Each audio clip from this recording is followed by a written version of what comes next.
সে দেখে নিবার তার ক্ষমতা নাই। হ্যাঁ, এক নম্বর কথা। দ্বিতীয় কথা, আগামী কাল নাকি পুলিশ আসবে বলছে। সারা রাতে যদি কোনো জায়গায় বোম অস্ত্র থাকে, এত বোকা কেউ আছে ওখানেই রেখে দেবে? সে তো নিজে থেকে সরিয়ে দেবে ভাই। 100%-এর উপরে যদি কিছু থাকে, অতটা এটা অসত্য কথা বলে আপনাকে আমাকে বিভ্রান্ত করছে। সাথে সাথে এক পীরজাদা ভাইয়ের নাম নিয়েছেন, পীরজাদা সাফেরি সিদ্দিকী মহাশয়। আমি বলবো এখান থেকে আপনারা লাইভ কল করুন সাফেরি ভাইজানকে, যে এই ধরনের কোনো কি ঘটনা ঘটেছিল, বলবেন পীর সাহেব আপনার কলটা কিন্তু আমি রেকর্ড করছি, এই বলে কল করুন যে আব্বাস ভাইজানের বাড়ির ছাদে নাকি বোম ছিল, পুলিশ আসছিল, আপনারা নাকি পুলিশকে আটকে দিয়েছেন, বোমটা উদ্ধার করতে দেননি, জিজ্ঞাসা করবেন। লাইভ কল করতে পারেন আপনারা, দুধকে দুধ পানিকে পানি হয়ে যাবে। 3 নম্বর কথা, হক আর বেহক, ন্যায় আর অন্যায়। তুমি কিসের জনপ্রতিনিধি আগামী দিনে হবে? কারো বাড়ির সাথে ইললিগাল আর্মস বোম সংরক্ষণ করে রেখেছে, তুমি সেটাকে না ধরিয়ে আরো পুলিশকে আটকাচ্ছ, তদন্ত করতে দিচ্ছ না। কি বলছি বুঝতে পারছেন? আমার বাড়ির ছাদে বোম আছে, বিশ্বজিৎদা যদি আটকে দেয়, তাহলে আগামী দিনে কোনো একটা ছেলে কোনো একটা মেয়ের হাত ধরে টানাটানি করলে, তাকে ধর্ষণ করলে, আমার ছেলে বলে তাকে লুকিয়ে রাখবে? আমার কথা বুঝতে পারছেন না? আপনি অন্যায়কে প্রশ্রয় দিয়েছেন। আপনার কথা অনুযায়ী যে অন্যায়কে প্রশ্রয় দেবে, তাকে আইনসভার মধ্যে আপনি কিভাবে পাঠাবেন ভাই? পাঠানো যাবে? কালকে এখানে কেউ তোলাবাজি করবে, কাটমানি খাবে, এই ন্যাশনাল হাইওয়ে এক্সটেনশনের জন্য টাকা লুটে খাবে, ও আমার ছেলে বলে বদনাম হয়ে যাবে তৃণমূলের পার্টিতে বলে তাকে লুকিয়ে রাখবেন? এটা আইএসএফ শিখেনি। তাই আপনাদের বলবো, অযথা বিভ্রান্ত হবেন না। আচ্ছা, 5 বছর ধরে আমাকে আপনারা দেখেছেন তো নাকি মাঠে ময়দানে রাজনীতি করছি? আজ পর্যন্ত কেউ 1 টাকা দুর্নীতি প্রমাণ করতে পেরেছে বা অভিযোগ এনেছে? প্রমাণ তো দূরের কথা, অভিযোগ আনতে পারেনি। একবার কি করেছিল, আমি যখন জেলে ছিলাম, বাংলার মানুষ উত্তাল, মাইন্ডকে ডাইভার্ট করার জন্য, কনফিউজ ক্রিয়েট করার জন্য, যে নওশাদ সিদ্দিকী হয়তো অপরাধী এই বলে দেওয়ার জন্য, হঠাৎ একটা প্রেস কনফারেন্স করে এক অকাপচোর নেতা কি বলেছিল মনে আছে? যে ওর ব্যাংকে নাকি প্রচুর টাকা এসেছে, প্রচুর টাকা এসেছে, এরকম বলেছিল না? তারপরে ডিসি সাহেব আমাকে ডেকেছিলেন, ডেকে আমার অ্যাকাউন্ট নাম্বার জানতে চেয়েছে। ডিসি সাহেবকে আমি আমার মুখের দিকে দেখে বললাম, আমাকে কি পাগল মনে হয়? আমার অ্যাকাউন্ট নাম্বার কি মুখস্থ হয়? আমার বাড়ির সবার আমি ফোন নাম্বার মুখস্থ করতে পারিনি। অ্যাকাউন্ট নাম্বার তো 15-20টা মনে নাম্বার হয়। আমি বললাম হ্যাঁ আমি বলতে পারি, কোন ব্রাঞ্চে কোন ব্যাংকে আমার অ্যাকাউন্ট আছে সেগুলো বলে দিচ্ছি। বলে দিলাম, ও খুঁজে দেখেছে একটাতে 1500, একটাতে 2200, আর একটাতে 1,05,000 টাকা, সব মিলিয়ে মনে হয় 10 লাখ টাকাও পাইনি। বুঝতে পেরেছেন তো? এইভাবে আমাদেরকে আটকানোর চেষ্টা করছে, মিথ্যাচার করছে। আর একটা কি অভিযোগ দিয়েছে, আমার বাড়িতে নাকি কেউ কেস খেয়ে গিয়েছিল, আমার বড় ভাইজান নাকি তাকে তাড়িয়ে দিয়েছে। আমি এতটুকু কথা বলি, আমার বড় ভাইজানের সাথে একদিন এই পিরিয়ডে একটা বিষয় নিয়ে মতপার্থক্য হয়ে গেল। কি বিষয়? আমার একটা ছেলেকে কোন একটা বিধানসভার, এই মুহূর্তে নাম করছে, তাকে মারধর করেছে, মারধর করে পুলিশ তুলে নিয়ে গেছে। একটা গুরুত্বপূর্ণ আলোচনা চলছিল আমাদের, সেই সময় আমার বড় ভাইজান আমাকে বলল যে ওইটা কি হয়েছে একটু লক্ষ্য করেছিস? আমি বড় ভাইজানকে বললাম, ভাইজান অবজারভার দিয়ে আছে তো, আপনি কেন এত টেনশন নিচ্ছেন? ইচ্ছে করছেন ওরা তো দেখে নেবে, সেই জন্যই তো অবজারভার দিয়েছি। সারা রাজ্যের মানুষের আপনি চাপ কেন মাথায় নিচ্ছেন? এ কথা বলার জন্য বড় ভাই যেন আমাকে খুব জোরে তাড়া দিয়েছিলেন। পরে বুঝেছিলাম মানসিকভাবে তিনি একটু দুঃখ পেয়েছিলেন।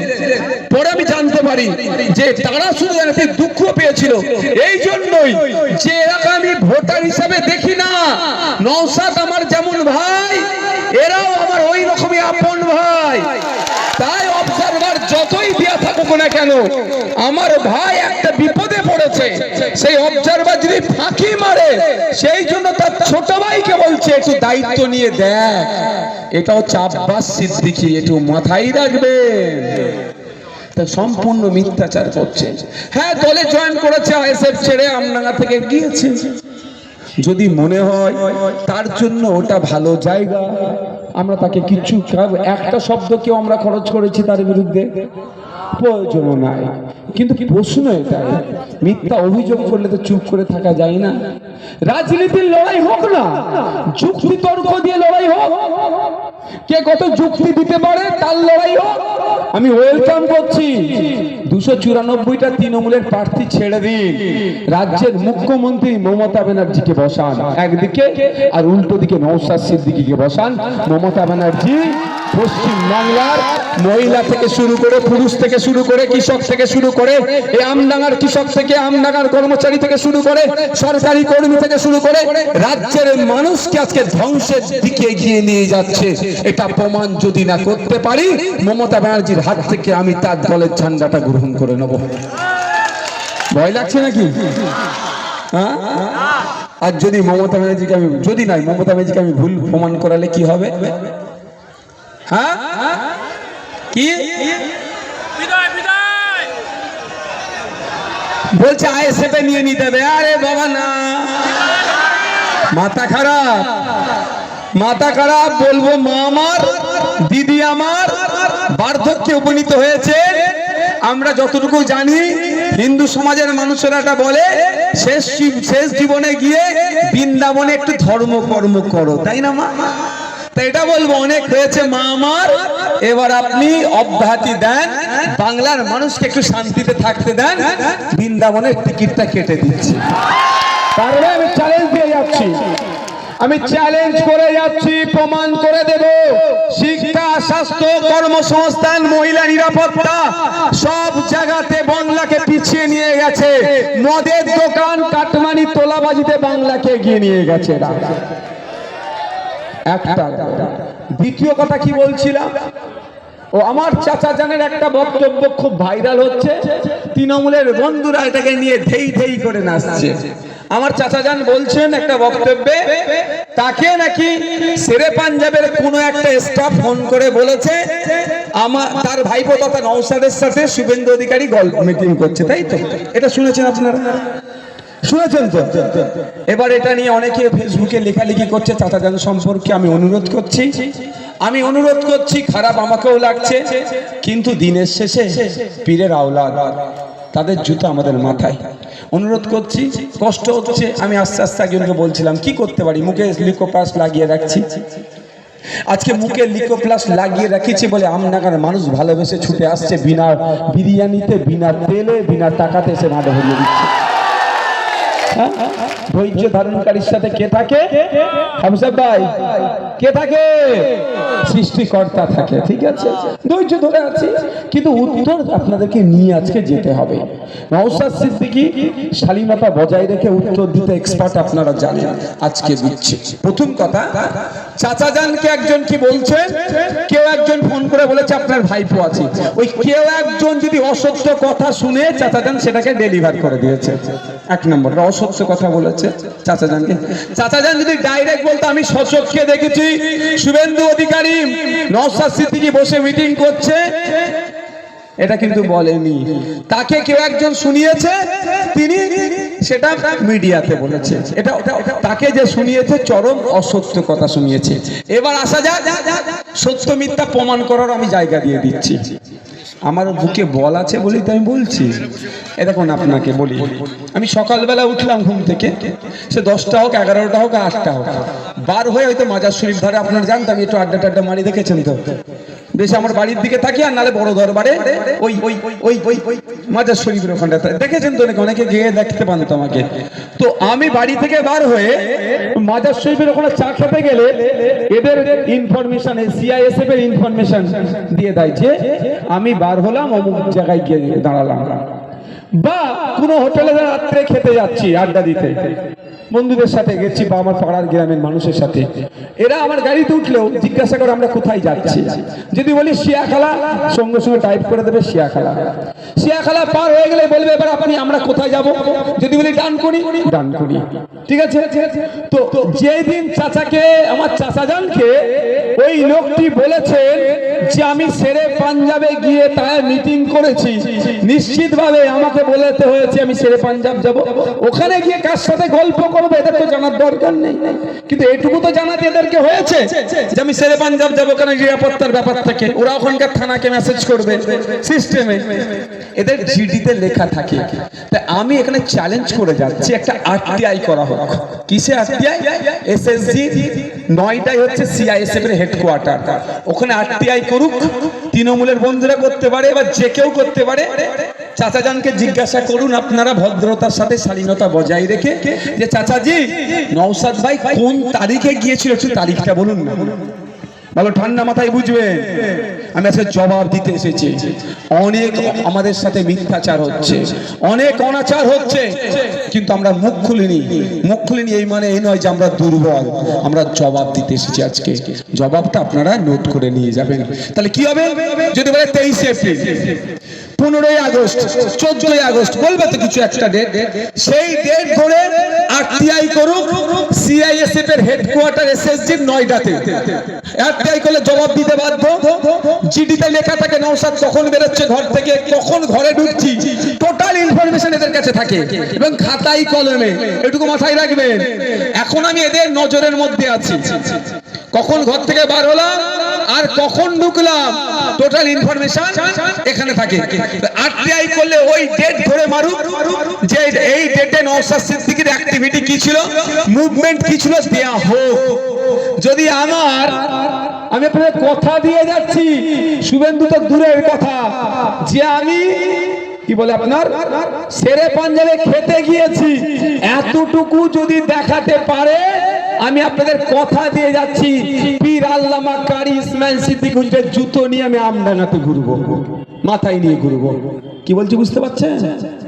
আমার বুকে বল আছে। মোদি মমতা আমাকে জব্দ করতে পারেনি, আর পারবেও না। কেন? আমার চোখের সামনে আমার একটা হিন্দু ভাইয়ের উপর অত্যাচার হবে, নওশাদ চুপ করে বসে থাকতে পারে না। আমার চোখের সামনে দুর্গাপুরে গরু কাণ্ডে আমার মুসলমান ভাইগুলোকে মেরে ফেলছিল, নওশাদ ঘরে চুপ করে বসতে পারে না। আর চোপড়াতে আমার আদিবাসী ভাইগুলোর বাড়ি ভেঙে দিয়েছে, নওশাদ সিদ্দিকী চুপ করে বসে থাকতে পারে না। তাই আপনাদের বলি, কারো কাছে মাথা বিক্রি করিনি, মোদি মমতাকেও ছেড়ে কথা বলি না। মোদি আইন করেছে ওয়াকফ লুটতে, সেই মোদির আইনকে নওশাদ সিদ্দিকী আটকে দিয়েছে। তাই তো রাগ হবে। তাই ভাঙড়ে মোদির প্রার্থী আর মমতার প্রার্থী বসে আলোচনা করছে নওশাদকে হারাবে বলে, আর ভাঙড়ের মায়েরা, বোনেরা, বাপেরা, ভাইরা নওশাদকে 50,000 ভোটে জিতাবে বলে তারা ঠিক করে নিয়েছে। আর আপনাদের বলবো, আমডাঙ্গায় দ্বিতীয় ভাঙড় তৈরি করতে হবে। রাজি আছে? রাজি আছে? ইনকিলাব। আর 5 মিনিট বক্তব্য দেবো, অসুবিধা হবে কারো? ও মায়েরা অসুবিধা হচ্ছে? অসুবিধা হচ্ছে না? আর 5 মিনিট দেবো। এখন অভিষেক বাবু নওশাদকে নিয়ে পড়েছে। এতদিন অভিষেক বাবুর মুখে নওশাদের নাম শুনতাম না, এখন নওশাদকে নিয়ে পড়েছে। কি বলছে? অমিত শাহজি দেওয়া সিকিউরিটি ছেড়ে দিক, তাই তো? এটা নিয়ে বলেছে।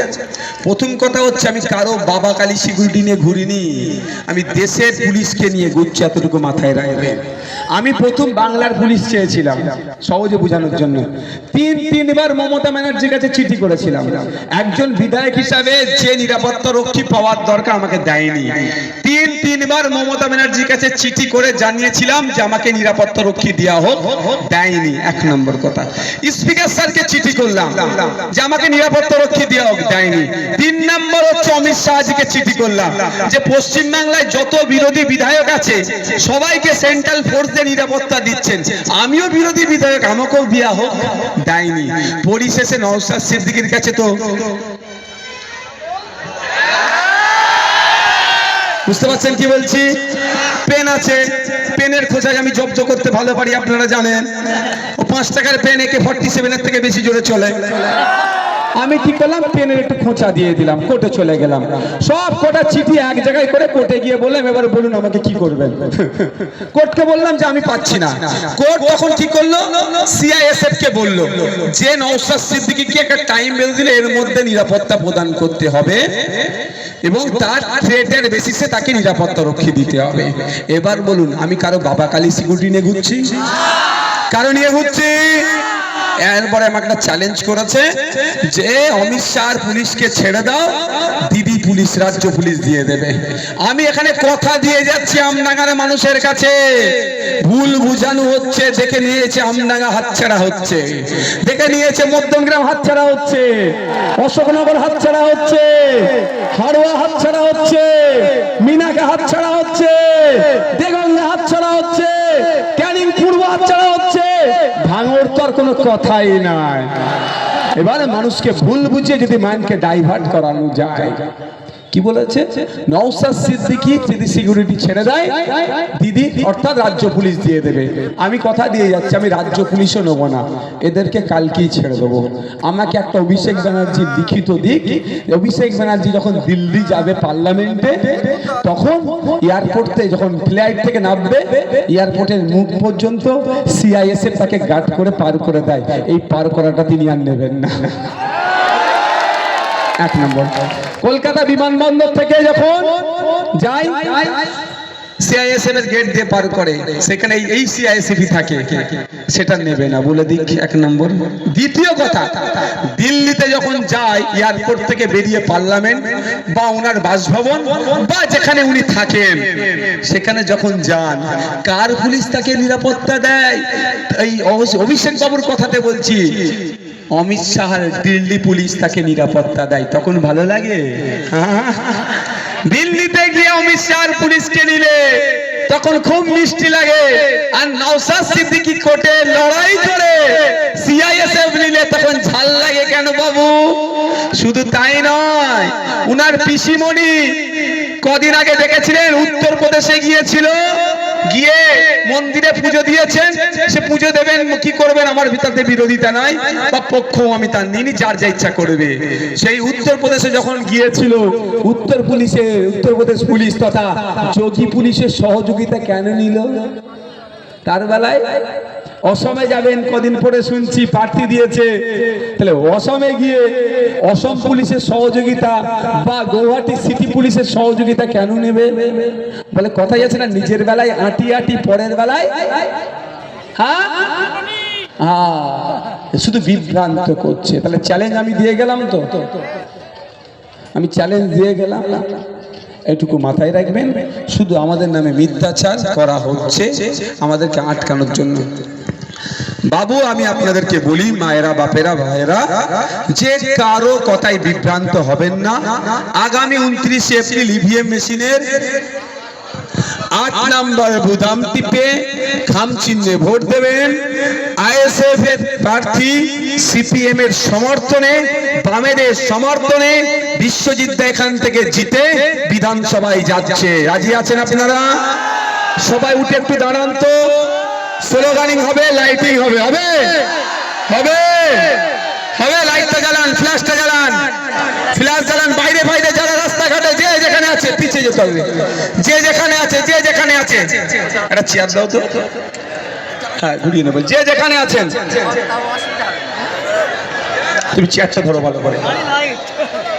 এই রাস্তার দিকে যারা আছেন রাস্তা জাম করবে না। রেডি? 1 2 3। ইনকিলাব ইনকিলাব ইনকিলাব। ইন্ডিয়ান সেকুলার ফ্রন্ট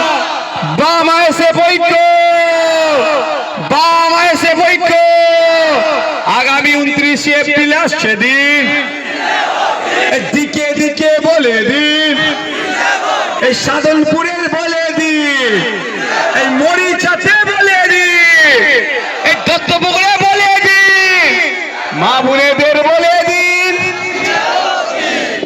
আমডাঙ্গার মানুষকে বলে দিন ইনকিলাব। আর একটা কথা হবে, স্লোগানিং হবে, এবার কি দিল্লি গিয়ে ভোট, ঠিক আছে, এটা হবে। তার আগে একটা কথা বলবো, নবান্ন চোর চোর চোর চোর চোর চোর চোর চোর চোর চোর চোর, নবান্ন চোর চোর চোর চোর চোর চোর চোর চোর চোর চোর চোর, নবান্ন চোর